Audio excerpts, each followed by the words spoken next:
felizes por estarmos aqui mais uma vez na casa da Aracia, nossa casa do coração. E como diz, lembrando Sheila Areias, se o seu Wilson, nosso saudoso Wilson, hoje nós estamos na prata da casa, pratíssima, né? Nossa Senhora. Mas para irmos nos concentrando para o nosso estudo, daqui a pouco da pregação, Sheila, vamos pedir ao Oswaldino para fazer a leitura de uma página de preparação.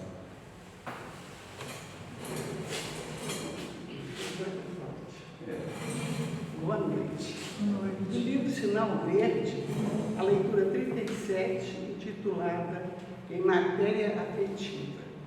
Sempre é forçoso muito cuidado no trato com os problemas afetivos dos outros, porque muitas vezes os outros, nem de leve, pensam naquilo que possamos pensar. Os espíritos adultos sabem que, por enquanto, na Terra ninguém pode, em sã consciência, traçar a fronteira entre normalidade e anormalidade nas questões afetivas de sentido profundo. Os pregadores de moral rigoristas em assuntos de amor raramente não caem nas situações que condenam. Toda pessoa que lesa outra nos compromissos do coração está finalmente lesando a si própria. Respeite as ligações e as separações entre as pessoas do seu mundo particular, sem estranheza ou censura, de vez que você não desconhece as razões e processos de origem. As suas necessidades de alma, na essência, são muito diversas das necessidades alheias. No que tange o sofrimento do amor, só Deus sabe onde estão a queda ou a vitória. Jamais brinque com os sentimentos do próximo. Não assuma deveres afetivos que você não possa ou não queira sustentar. Amor, em sua existência, será aquilo que você fizer dele. Você receberá de retorno tudo o que der aos outros, segundo a lei que nos rege os destinos. Ante os erros do amor, se você nunca errou por emoção, imaginação, intenção ou ação, atire a primeira pedra, conforme recomenda Jesus. E que a paz do Senhor continue no nosso ambiente.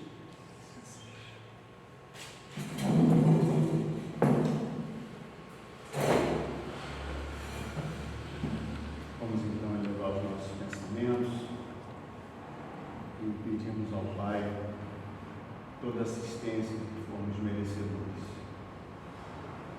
Pai de amor infinito e misericórdia, Jesus, nosso Mestre, Maria e José, nossos pais maiores, Araci, nossa patrona, orientadora, espíritos amigos que sempre nos acompanham, que estão conosco, também nessas reuniões públicas das quintas-feiras. É sempre motivo de agradecimento pela oportunidade do deslocamento, das nossas caminhadas, pelo nosso trabalho, por todas as nossas atividades. Somos agradecidos, pois sabemos que muitos gostariam de estarem tendo esta oportunidade, essas atividades, e por um motivo ou outro, pelas doenças, por estarem nos presídios, enfim, por todos esses irmãos, nós pedimos também as bênçãos para que possam serem amparados, assistidos, tocados pelos teus mensageiros, Senhor. Por cada um de nós que aqui nos encontramos, por aqueles que não puderam estar conosco, sejam amparados, sejam fortalecidos em suas necessidades. Que a nossa irmã também possa ser merecedora de todo amparo, de toda assistência para a palestra que desenvolveu, certamente com muito carinho, para a noite de hoje.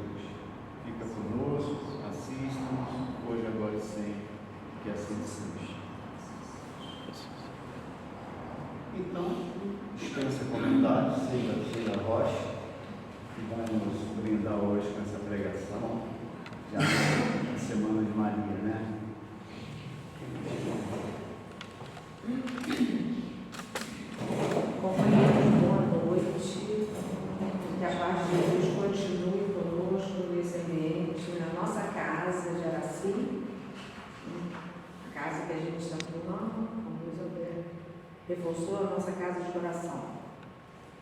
Vocês me escutam bem? A voz um pouquinho afônica, mas nada para cá. Se fosse ontem, eu provavelmente não poderia estar aqui. Mas, como disse Neto numa pregação dele, vai chegar até o fim, eu não vou tossir. Também tem água aberta aqui, não tem problema. A gente tosse, toma água e vamos embora. Nós estamos num dos meses que eu particularmente acho mais belo por todos, que é maio. Mês de Maria, mês das mães, há algum tempo atrás era tido como um dos meses mais escolhidos pelas noivas para se casarem. Hoje está tudo bem mais moderno, não é mais só o mês de maio que as noivas realizam, mas antes era uma convenção, quero casar em maio, E mês das mães. Estamos próximos, no domingo, a comemorarmos essa data linda, que alguns autores debatem, porque levam ao comércio, mas eu, Sheila, particularmente, acho que tem muito mais beleza do que comércio nisso aí. Porque eu não vou negar, eu acho maravilhoso receber uma lembrança. Eu vou ficar muito triste se minha filha esquecer. Ficaria, eu sei que isso não vai acontecer, muito triste se minha filha esquecesse de me levar uma lembrança. Esse homem tão especialista, mãe, avó, eu ia ficar muito triste, estou sendo sincera. Pode ser uma caneta, um lápis, não é o presente, é a lembrança. Então, eu acho que também a gente é motivado pelas datas. E essa data é uma data linda. E por que não presentear aquela que mais se dedicou, que sofre, que chora pelos filhos, que tenta fazer o melhor, que a gente erra muito para tentar, sempre tentando acertar, mas é de muito boa ação que a gente leva à educação, tentando sempre fazer o melhor. Então, por que não ter um dia de mais afeto para que estejamos mais próximos, para que a gente almoce sem aquele compromisso do relógio que a gente tem, de segunda a sábado, para quem trabalha aos sábados também, enfim, domingo é aquele dia que a gente fica sem pressas. Então, por que não ter essa data para se lembrar com mais carinho?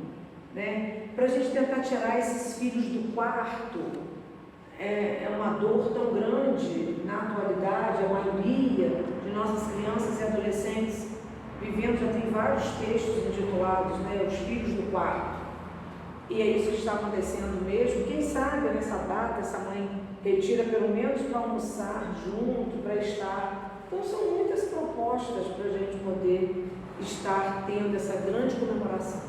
E a gente não pode deixar de falar da responsável por tudo isso, que é a mãe maior, que é a Maria Santíssima.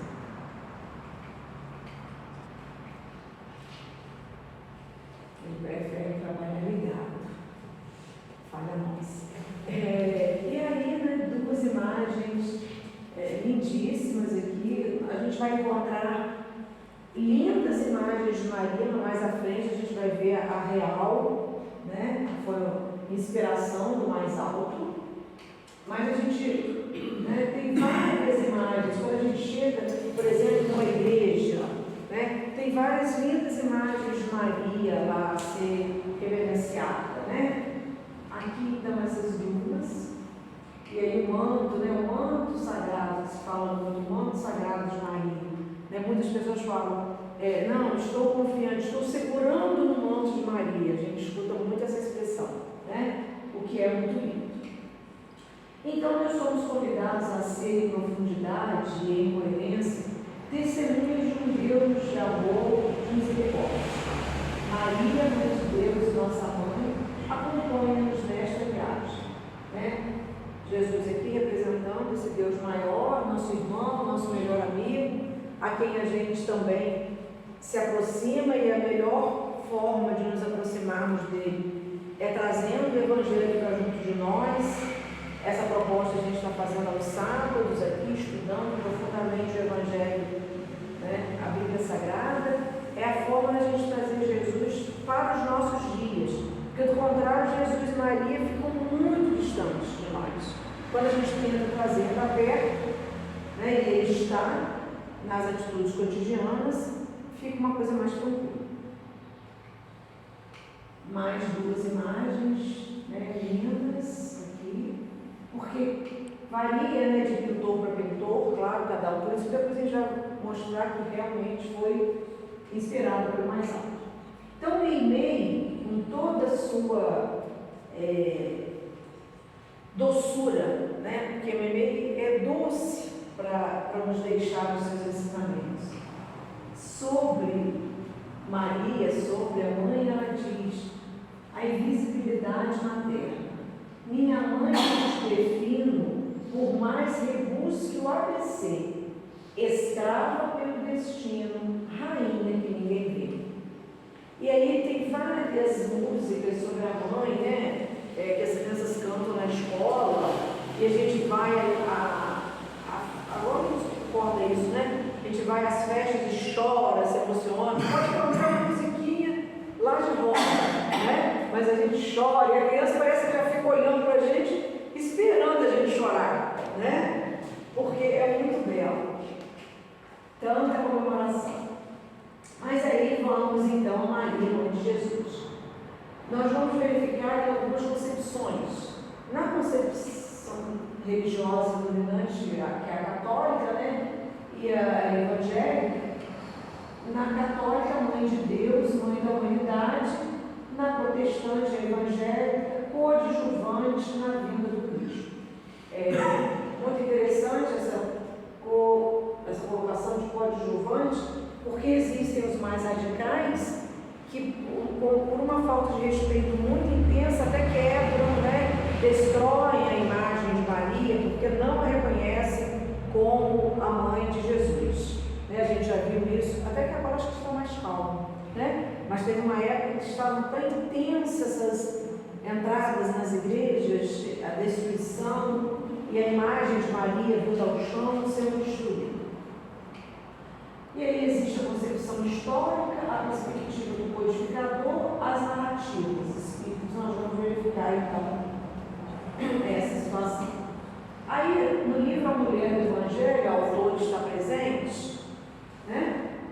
Somente quando nos dispusermos a servir com total entrega de pensamentos e emoções, quando aprendermos a santificar as mais humildes e rotineiras tarefas a que fomos convocados em nosso fazer diário, e quando sublimarmos pensamentos, emoções e serviços, poderemos com alguma fidelidade descrever a figura magnânima da Virgem Maria.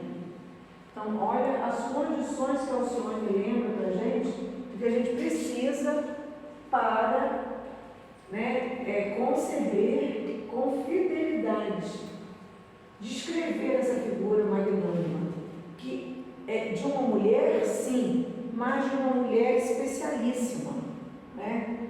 Do contrário, poderia ser qualquer um de nós que somos mulheres, mas não foram. Nós até poderíamos ter habitado a mesma época, né? Mas não fomos as escolhidas. Agraciada, como, né? Ela não foi a escolhida, ela foi agraciada, assim o anjo Gabriel, né, falou para ela. A gente vai chegar lá. Quem foi Maria? Maria, Miriam, um nome de origem hebraica que significa Senhora da Luz. O significado do nome, né, já é uma grande abertura para nós. Senhora da Luz, filha de Joaquim, Eli e de Ana, nascida entre 18 ou 20 a.C. em Nazaré, na Galiléia. Durante a infância, viveu em Nazaré. Possivelmente casou-se aos 14 anos com o carpinteiro José da tribo de Davi. Possivelmente por quê? Quando a gente começa a pesquisar em vários autores, as traduções são diferentes, Alcione deixa sempre isso claro para a gente, para ter muito cuidado com as traduções, há uma variação nessa referência. Uns falam 13, 14 anos, então eu coloquei possivelmente porque ao certo eu não sei. Maria, mãe de Jesus, foi a mulher escolhida soberanamente por Deus, pela qual nosso Senhor e Salvador veio ao mundo. Ela também é conhecida como Maria de Nazaré. Pouco se sabe sobre quem foi Maria, mãe de Jesus, especialmente com respeito a detalhes biográficos. A gente vai entendendo, apesar de que, lógico, nós vamos aqui citar os esclarecimentos que a gente busca, e Lucas, né, fala muito nela também, mas a gente entende que talvez não tenha tido tanto, porque não teve necessidade de tanto esclarecimento, porque às vezes fala-se tanto em alguém, né? Mas será que tem necessidade mesmo daquilo? Para ela não teve essa necessidade, né? De tanto se falar nela. Uma jovem virgem que vivia em Nazaré da Galileia. Era noiva de um carpinteiro chamado José, está em Lucas 26 e seguintes. Assim como José é amplamente aceito que Maria era da linhagem de Davi. E aí em Lucas 1:26, diz o seguinte: e no 6º mês foi o anjo Gabriel enviado por Deus a uma cidade da Galiléia chamada Nazaré, a uma virgem desposada com um varão cujo nome era José, na casa de Davi, e o nome da virgem era Maria. E aí quem desejar, né, em Lucas 1 e seguintes está toda a história, que é muito bela.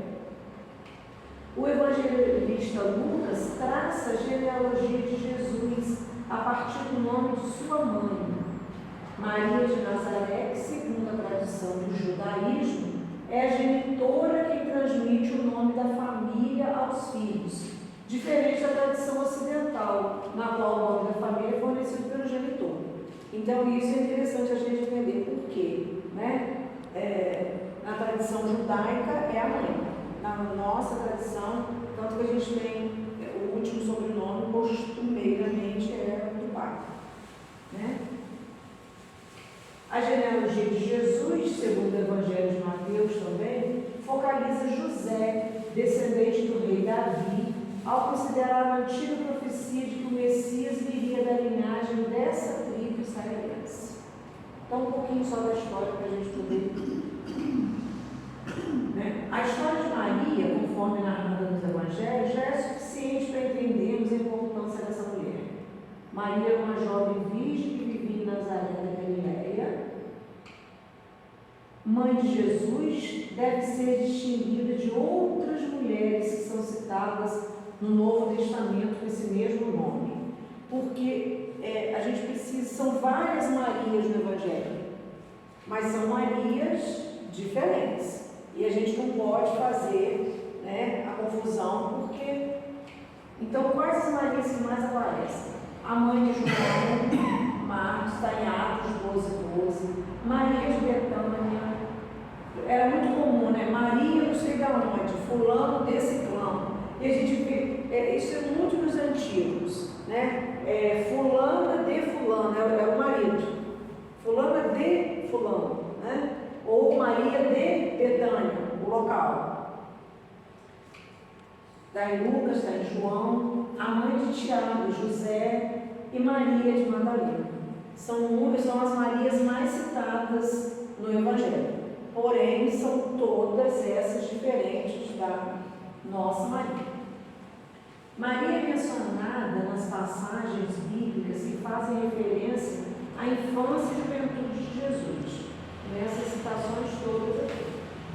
Depois ela também é mencionada, direta e indiretamente, em outras referências neotestamentárias. Está em Mateus, então a gente pode fazer toda essa comparação, por isso que a gente estuda tanto, né, essa nossa tela, né, chamada Bíblia Sagrada, e o é.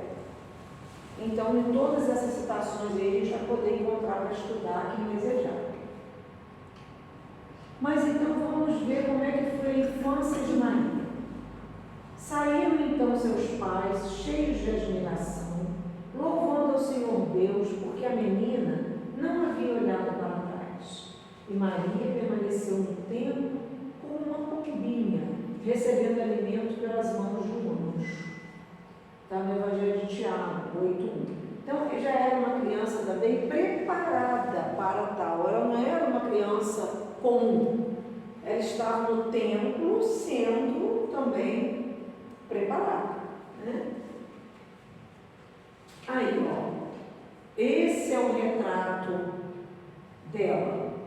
Retrato falado de Maria de Nazaré, pintado pelo fotógrafo Vicente Avelão, ditado por Emmanuel, através de Chico Xavier, em 1983.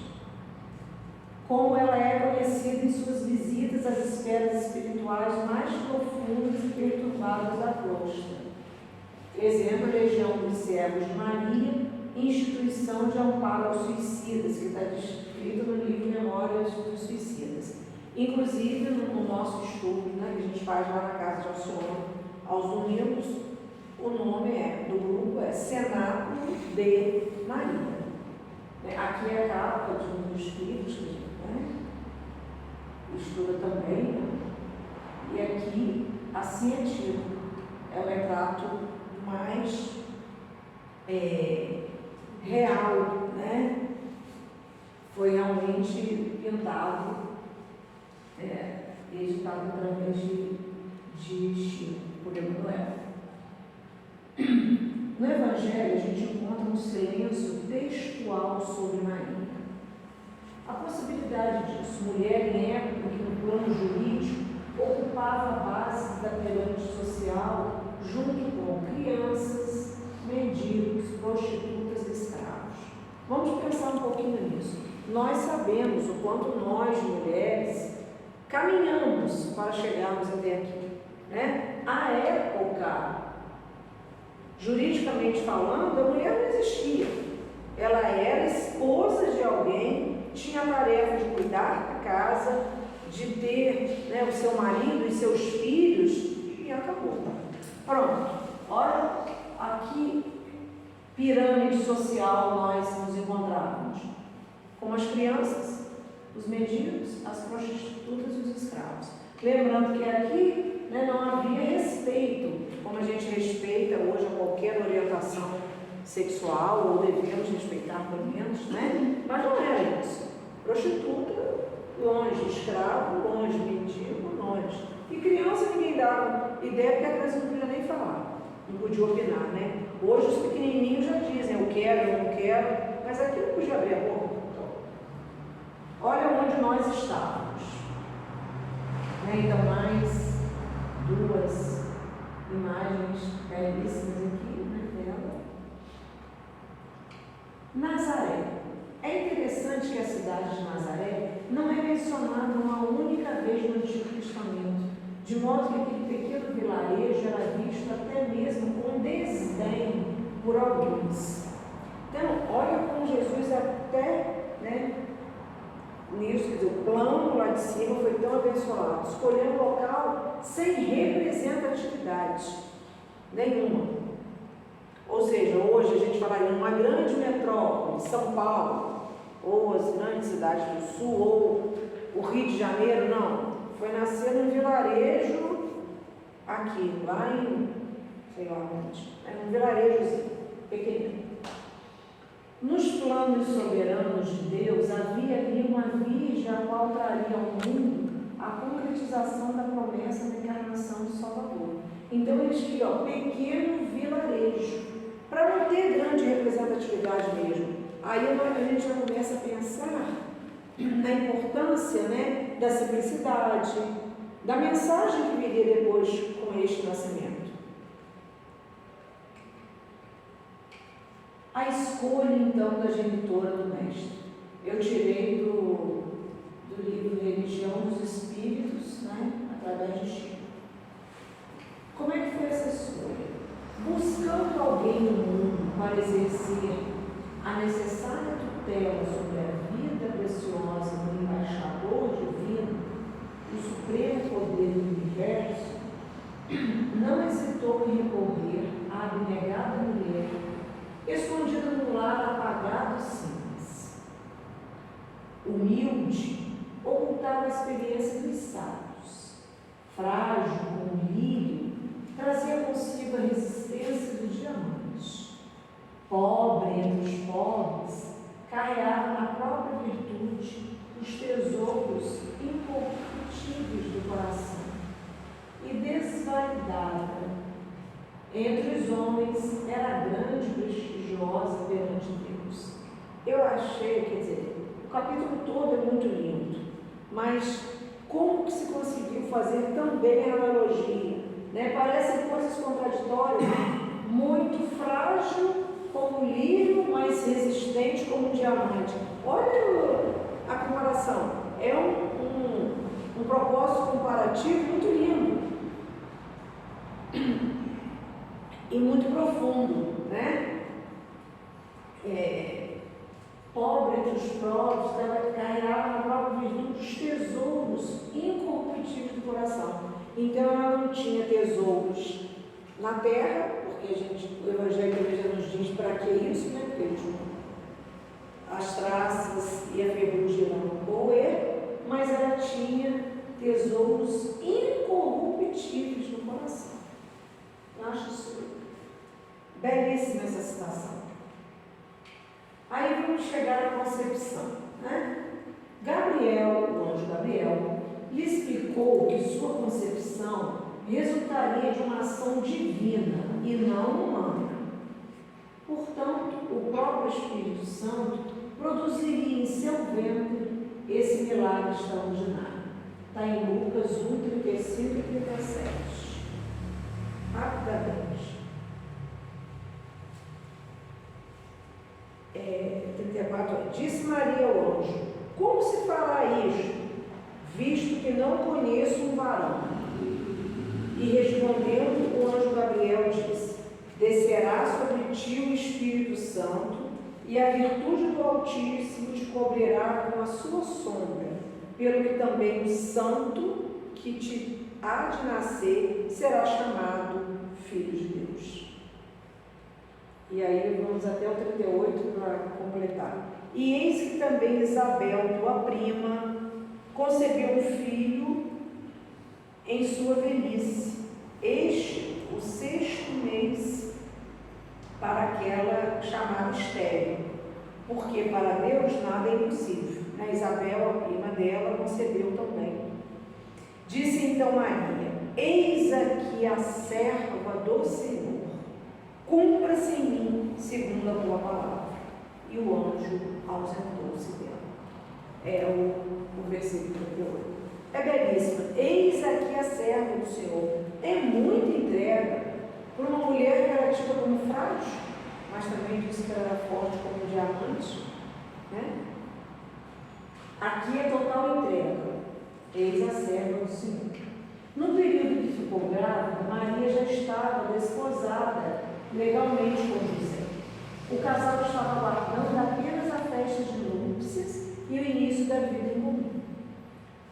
Foi por isso que José teve dificuldade em aceitar a repentina gravidez de Maria. Eu tenho uma profunda admiração por José, porque vamos nos colocar, né, no lugar deste homem, àquela época. Como é que uma mulher aparece grávida? Isso não podia acontecer, né? Aparece grávida sem ter tido nada com ele, né? Nenhuma situação relacional, sexual. E aí, por isso que eu admiro demais a José, toda essa compreensão. E aí vamos falar um pouquinho de Maria e Isabel. Segundo outro registro de Lucas, assim que Maria se viu grávida, ela teria viajado para uma pequena cidade nas montanhas de Judá, a fim de visitar a sua parenta Isabel. Elas eram primas, né? Que também se encontrava grávida de 6 meses, daquele que seria conhecido como João Batista, denominado precursor. Nós acabamos de ler aqui, né, Isabel, que já teoricamente, estava velha para conceber. Mas aí o versículo diz: para Deus nada é impossível. Quando ambos se encontraram, eu também acho linda essa citação. Maria saudou a parenta e de imediato Isabel foi envolvida por profunda emoção, a ponto de sentir o filho estremecer no seu ventre, fazendo com que, sob inspiração, respondesse a Maria com estas palavras: bendita és tu entre as mulheres, e bendito o fruto de teu ventre. E aí, se a gente for relembrar essa citação do Evangelho, que não dá para a gente ver tudo, né? É muito bela também, porque esse encontro, ali quando as crianças se mexem no ventre, já era o encontro de Jesus com o João Batista, que foi tido como precursor, né? E os espíritos se reconhecendo. E aí elas começam a entender que elas estavam gerando seres, aspas, especiais, né? Muito importantes. De onde me vem que a mãe do meu Senhor me visite? Pois quando tua saudação chegou aos meus ouvidos, a criança estremeceu de alegria em meu ventre. Ó, a mãe do meu Senhor. Isabel já estava entendendo. Feliz aquela que creu, pois o que lhe foi dito da parte do Senhor será cumprido. E a gente, como é que a gente está nas nossas crenças, né? Em que a gente crê efetivamente? Às vezes, nos nossos momentos de dores, né, a gente pede, solicita, né, em oração, né, problema nenhum em relação a isso, mas se não acontece rapidamente, a gente questiona, né? Mas onde é que está esse meu Deus? Onde é que está Jesus que não escuta as nossas preces, né?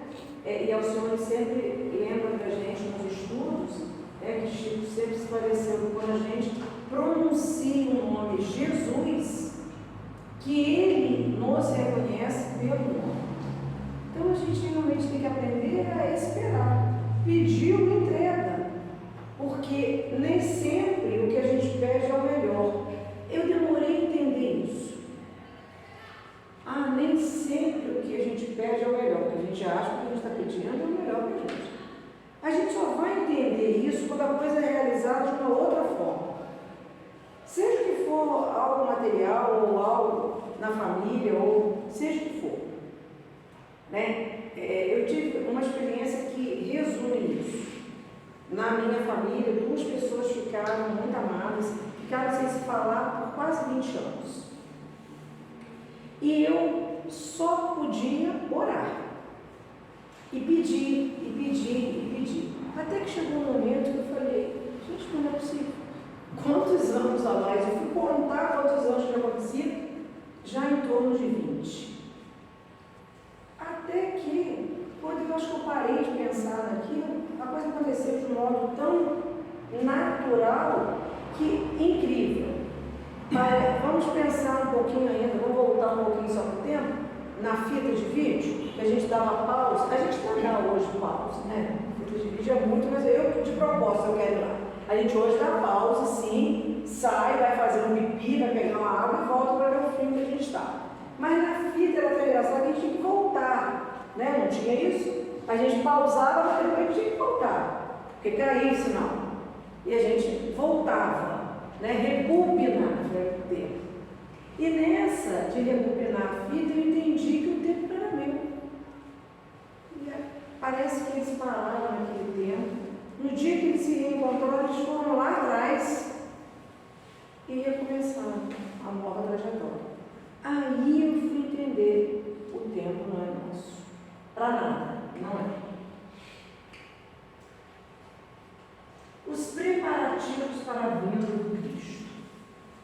É que os historiadores ainda não perceberam, na chamada época de Augusto, do século do Evangelho da Boa Nova, a esfera do Cristo se aproximava da terra, numa vibração profunda de amor e de beleza. Emergiam nos fluidos do planeta, os que preparariam a vinda do Senhor. Está em Boa Nova, essa citação. Olha só, imergiram nos fluidos do planeta os que preparariam a vinda do Senhor. Então, a gente sabe que não foi algo simples. Jesus vai vir e simplesmente, não é como a gente recebe alguém aqui. Para receber alguém, vamos agora colocar no material nas nossas casas. A gente vai receber uma visita, a gente quer, né, higieniza melhor a casa, arruma o quarto onde a pessoa vai ficar, troca a roupa de cama, geralmente prepara as coisas que aquela pessoa gosta de comer. Receber é muito bom. Quando nós estivemos aqui comemorando o aniversário de Araci, nós preparamos tudo com tanto carinho, né? Encomendamos, fizemos o bolo, os salgadinhos. Por quê? Porque era uma comemoração.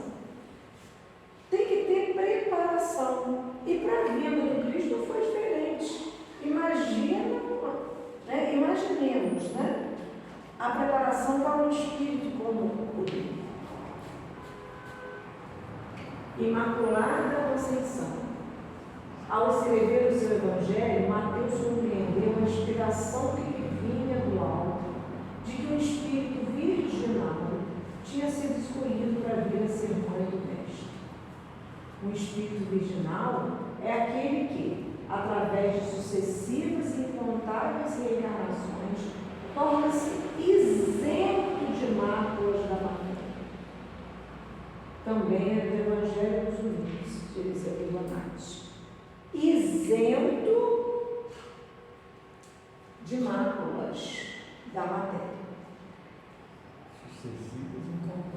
Sucessivas e incontáveis reencarnações.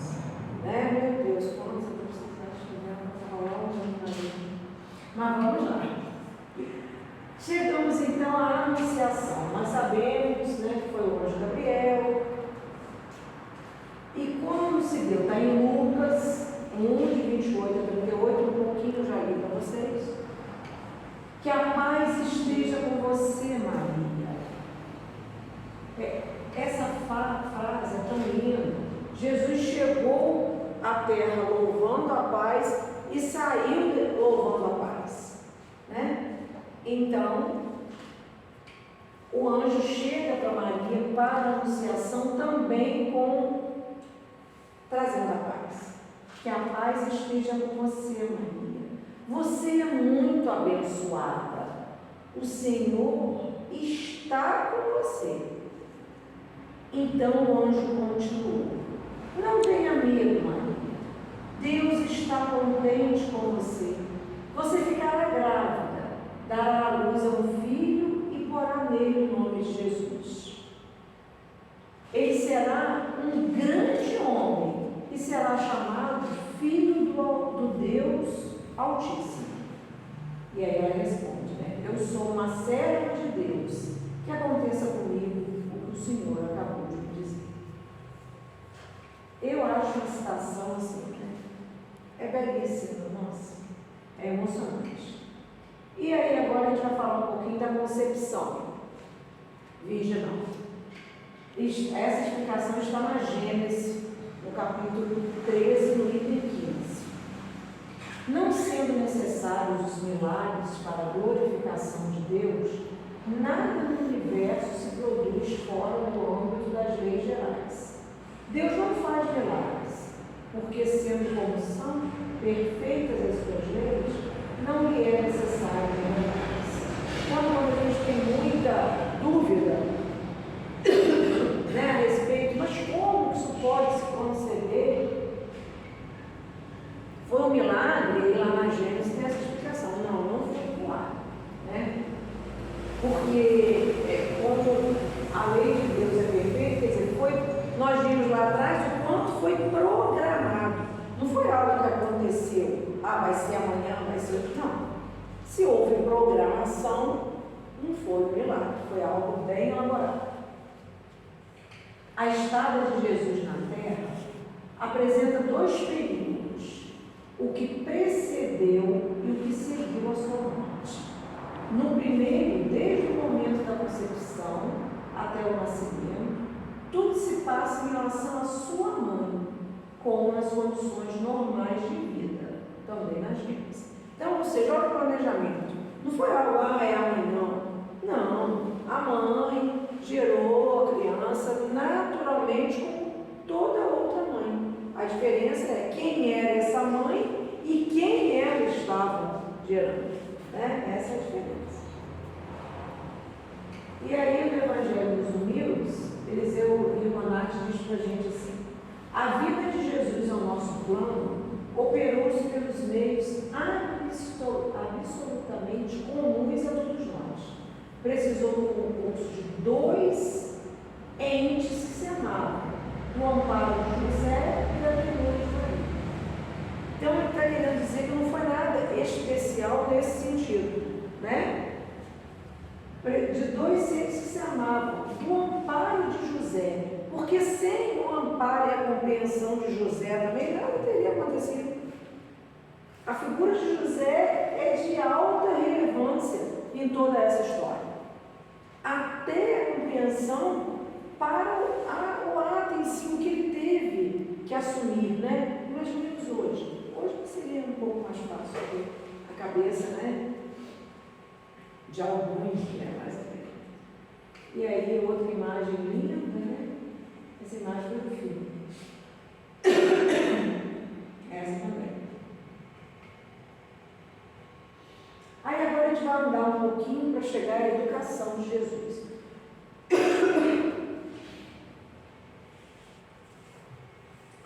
Após a famosa apresentação de Jesus aos doutores do Templo de Jerusalém, Maria recebeu a visita de Isabel e de seu filho em sua casinha pobre de Nazaré. Essas crianças, a meu ver, respondeu Maria, intensificando o brilho suave de seus olhos, trazem para a humanidade a luz divina de um caminho novo. Meu filho também é assim, envolvendo meu coração numa atmosfera de incessantes cuidados. Também está no Bodó. Porque olha só, que interessante. Toda mãe conversa com outra mãe, troca de acordo com a fase, né, da criança. Mas agora está na fase de responder muito, agora está adolescente, está rebelde, está adulto, está saindo muita noite, me preocupa, papapá. É normal. A gente que é mãe troca com o outro nas mais diversas fases. Elas estavam fazendo isso sim. Só que no caso delas, elas estavam entendendo que aquelas duas crianças tinham algo de especial. E que elas tinham que estar atentas a isso. Na Boa Nova ainda, por vezes vou encontrar Maria falando de Jesus, né? A sós, junto das águas e de outras, em conversação profunda com os viajantes que demandam a Samaria ou as aldeias mais distantes, nas adjacências do lago. Quase sempre, surpreende-lhe a palavra caridosa que dirige às lavadeiras, aos transeuntes, aos mendigos sofredores. Fala de sua comunhão com Deus, com uma eloquência que nunca encontrei nas observações dos nossos doutores, e contentemente ando a cismar em relação ao seu destino. Contentemente. Ou seja, Jesus ia crescendo e Maria ia entendendo, peraí, mas tem alguma coisa diferente nessa criança. E ela fala contentemente, ando a cismar. O que está vendo esse menino, né? Ele é diferente. Nos dias de hoje, será que esse menino tem TDAH? Né? Andando sozinho, falando com os adultos. Ainda há alguns dias estivemos em Jerusalém. Ele no templo, ó. Nas comemorações costumeiras e a facilidade de argumentação com que Jesus elucidava os problemas que eram apresentados pelos orientadores do templo, nos deixou a todos receosos e perplexos. Receosos sim, né? O que estão achando do meu filho? Sua ciência não pode sair deste mundo. Vem de Deus, que certamente se manifesta por seus lábios amigos da pureza. Essas citações né? Todas estão em Boa Nova, gente, é tudo muito lindo.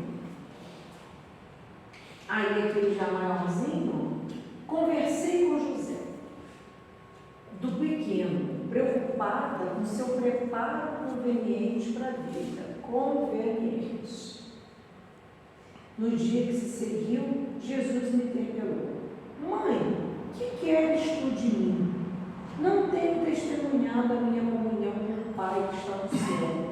Surpreendida com sua pergunta, respondi: tenho cuidado por ti, meu filho. Reconheço que necessitas de um preparo melhor para a vida. Ele pergunta à mãe o que ela quer dele. Ela fala: estou cuidando de você. Ou seja, eu também não sei o que fazer mais, né? Vamos esperar? Acho que é mais ou menos isso que ela quer dizer. Eu estou cuidando de você. Embora soubesse das belas promessas que os doutores do templo, né, faziam, Jesus aproximou-se de José e lhe pediu com humildade que o admitisse em seus trabalhos, como se nos quisesse ensinar que a melhor escola para Deus é a do lar e a do esforço próprio.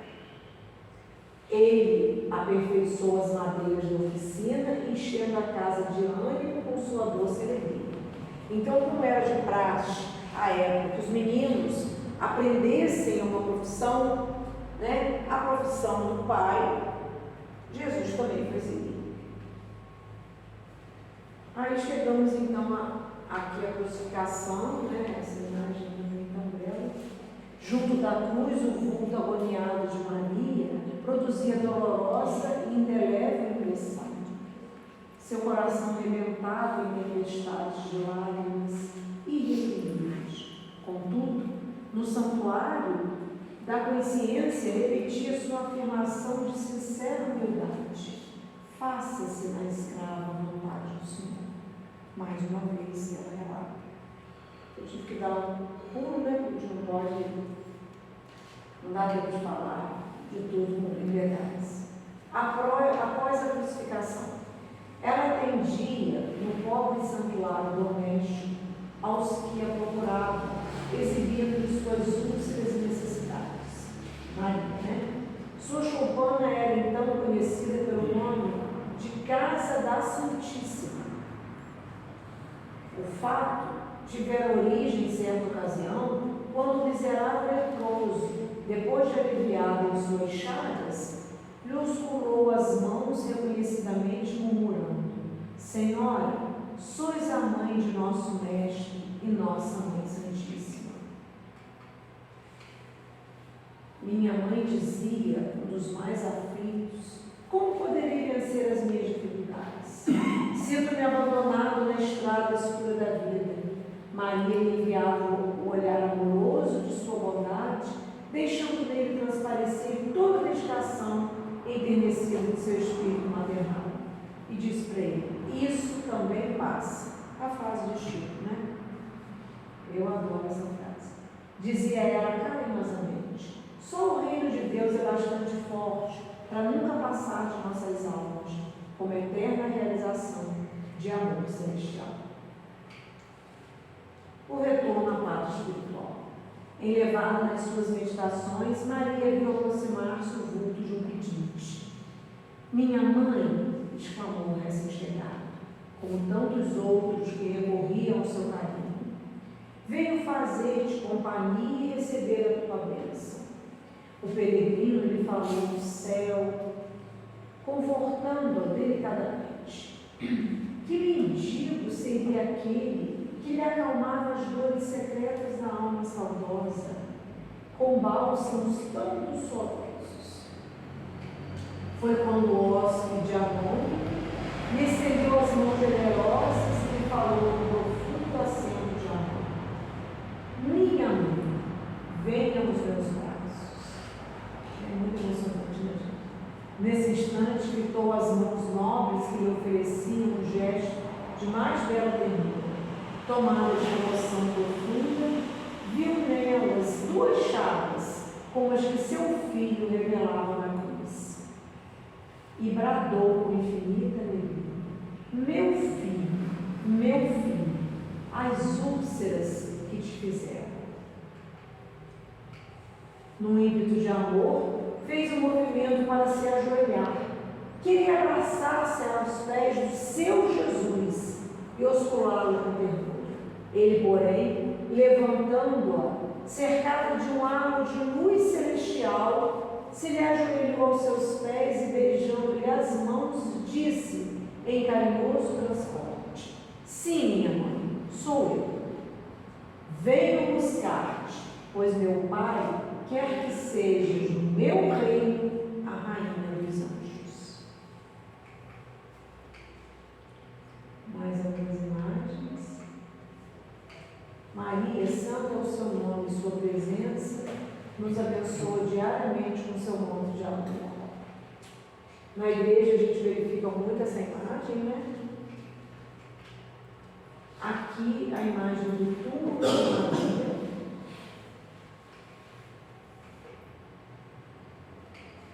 E aí, no seu retorno à parte espiritual, Maria, uma inolvidável expressão de serenidade, esperou a ruptura dos derradeiros laços que aprendiam a vida material. Quando aquela alma eleita se elevou da terra, extensas multidões de entidades angélicas a cercavam cantando os hinos de glorificação. Vale a pena rever em boa nota tudo isso. A bendita entre as mulheres, e desde esse dia, nos tormentos mais duros, os discípulos de Jesus têm cantado na terra, exprimindo seu bom ânimo e sua alegria, guardando a suave herança de nossa Mãe Santíssima. Por essa razão, irmãos meus, quando ouvides o cântico dos templos das diversas famílias religiosas do cristianismo, não vos esqueçais de fazer no coração um brando silêncio, para que a rosa mística de Nazaré espalhe o seu perfume. São vários hinos lindíssimos, né, irmã? São Tomás de Aquino nos diz que o diálogo de Maria com o anjo é o diálogo entre o céu e a terra, entre o humano e o divino, entre a totalidade e a limitação, a graça de Deus e a liberdade humana. Observamos nesse encontro a razão dela ser agraciada. Por isso, então, a nomenclatura de agraciada.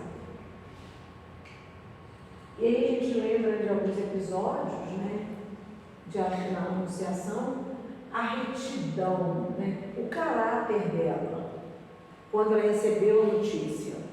Né, a gente recebe alguma notícia de algum compromisso muito sério, às vezes a gente se desespera naquele momento, mas ela teve um caráter enorme, a argumentação com fé. Maria questiona e quer saber como se dará a gravidez, mas foi uma argumentação com fé. Ela queria saber, porque ela tinha que entender como isso vai se dar, né? A entrega, houve a argumentação, mas houve a entrega com compreensão, humildade de espírito, obediência e coragem foram os atributos de Maria nesse relato.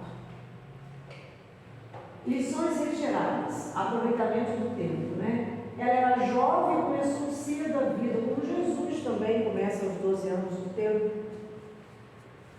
André Luiz diz para a gente que o tempo é a nossa bênção. Com os dias coagulamos treva em redor de nós. Com os dias convertê-la-emos em sublimar imagem. E aí alguns episódios, né, que a gente viu toda aquela obediência na visita de Isabel, no nascimento, na apresentação de Jesus ao templo, Jesus aos 12 anos, na boda de Caná e Maria na crucificação. Dom Bosco, né, que é a chama de Maria Auxiliadora, né, é assim que ele é visto na Igreja Católica, tem a tarefa de auxiliar aqueles por quem seu filho deu a vida. Mais uma imagem. Deus misericordioso e clemente mandou seu Filho nascido da Virgem Maria para nos revelar o seu nome. Essas imagens, né, constam na Igreja Católica. Aí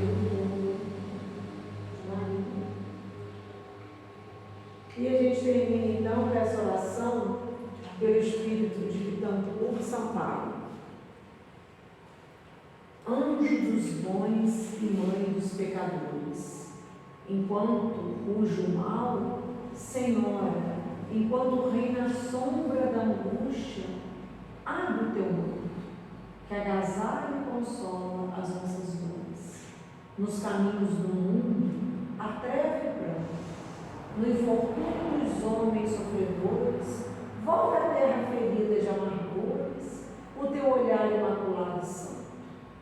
Ó Rainha dos anjos, meia e pura, estende tuas mãos à desventura e ajuda-nos ainda, Mãe piedosa, conduze-nos às bênçãos do teu povo e salva o mundo em guerra e desconforto, clareando a noite tormentosa. As referências bibliográficas. Deixa eu voltar aqui a uma imagem para que a gente possa terminar com esta imagem de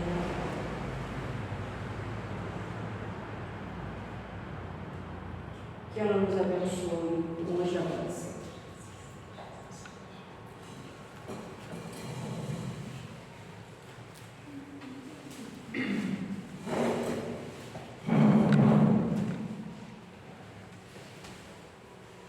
Agradecer a Sheila e valorizar, sobretudo, a sua pregação. Até depois daquele curso que eu tive só uma pequena possibilidade de participar, que foi ministrado por Luciano, para os futuros pregadores ou administração, para aqueles que já são, da gente valorizar esse trabalho, porque é uma entrega, vamos dizer assim, todo um preparo, toda uma preocupação, e depois eu comecei a avaliar desse lado. Foi, Lucas? A gente estava lá e eles valorizaram muito isso, porque a gente vem aqui, fica aí e tal, e não vê toda uma preocupação que essas pessoas têm. Imagina a semana que você não teve com todos os seus afazeres, o que eu vou montar, onde eu vou pesquisar, onde eu vou buscar. E às vezes a gente passa assim, despercebido. Vem aqui, ouve a palestra e tal, que bom. E eu vou abusar mais um pouquinho, porque eu estava, enquanto estava ouvindo o desenvolvimento de Sheila, eu estava pensando aqui na nossa doutrina, que é uma mãe, todo o cuidado que ela tem conosco. E nós, quando passamos a conhecer a história desses espíritos que se dedicaram a todo um conteúdo, nada foi por acaso, nada aconteceu, e a gente traz isso para a gente, para a nossa vida. Quando estamos com os nossos familiares, nós pensamos nisso, que houve também uma preparação. De Jesus, de Maria, de José. Eu sempre, quando ouço essa história, eu fico pensando, gente, no mundo de hoje, se acontece uma situação dessa. Mas o horário foi eu só estava aqui querendo compartilhar um pouquinho dos meus pensamentos. Eu estava quietinho, estava viajando nesse sentido. E agradecer muito a nossa doutrina por nos dar essa libertadora, que nos diz por que as coisas ocorrem. Desculpe aí o horário da tela, mas a gente tem que ficar mentalizando essas questões. Os nossos irmãos que estarão de serviço na próxima quinta-feira, dia 18, eu estarei, sim, na programação seria eu, com Neuza na leitura e Elisete de Vila Velha estará conosco na próxima quinta-feira. Eu vou virar aqui agora. Sabe, Neto, Neto estará na coordenação aí do estudo do Evangelho, às 17 horas, aqui em nossa casa. E Mateus 4, 18 e 22. É isso? Não, é o de cima. 12 e 17. Que veio a chavinha para cá. Então, Mateus 4, capítulo 4, versículo de 12 a 17, nós estaremos desenvolvendo, se Deus quiser, no próximo sábado.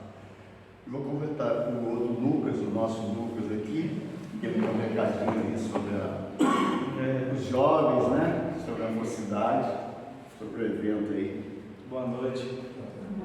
Sábado, às 15 horas, a gente tem a mocidade aqui no grupo, feito aqui no cantinho. A gente está passando uma série sobre Jesus, The Chosen. Convido vocês a assistirem também. E a gente vai explicar a vida de Jesus para os jovens. Convidá-los também no mês de maio. É uma campanha permanente da FEB sobre a família, né? A importância da instituição familiar nas nossas vidas. E dentro desse evento, o 21º Seu está organizando um evento Emocionante. Não sei se eu estou enquadrado. Agora estou. Deixa eu olhar. Agora estou.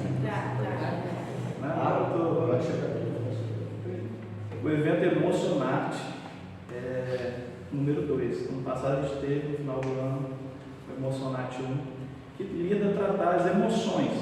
As emoções da mocidades espíritas é focado em jovens, mas nesse evento, agora, a gente vai focar também em toda a família, né? Além da juventude, convidado também a família para a gente debater as emoções que a gente lida. E nesse evento, a gente vai lidar com as emoções de ansiedade, insegurança, solidão e perda.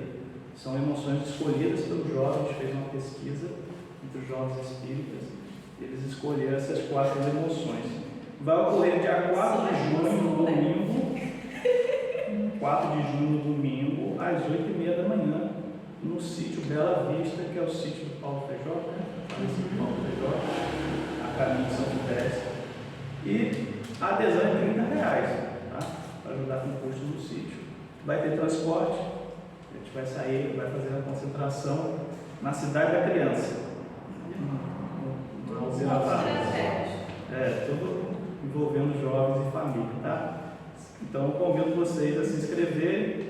Eu depois também posso colocar o link de inscrição lá no grupo nosso, tá bom? Obrigado pelo espaço aí. Nosso dever. Então vamos entoar o hino para fazermos a nossa prece de encerramento da primeira parte. Participou. O Luiz participou no passado. Foi no lado de Foi Débora. interessante, foi aqui, na nossa irmã aqui, né? Da parte de Débora. Muito interessante. Gostei muito, sim. A participação dos jovens com música, né? Houve toda uma integração, foi muito bacana, sim. Vale a pena. Se puder, como mais velho, eu vou ver se eu não faço isso também. Para rejuvenescer, né? A gente tem que estar buscando essas energias, né? A gente tem que estar acompanhando também para... Vai ser um domingo maravilhoso. Atualizar, né? Então vamos entoar o hino, como eu estava dizendo, e a seguir fazemos a nossa prece e depois os passos presenciais. Quem quiser se beneficiar pode permanecer em seus lugares e iremos para ministrar os passos, tá bom?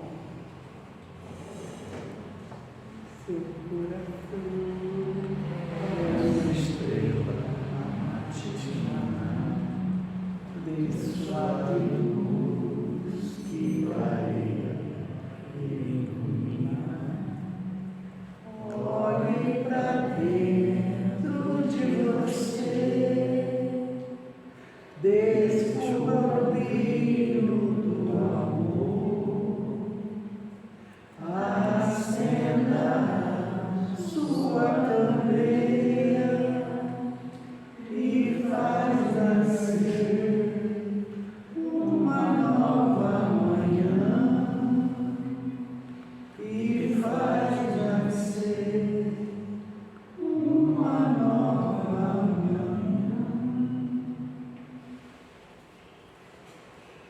Queria antes dar o crédito também para o Edalmo, que participou desse curso junto com o Luciano.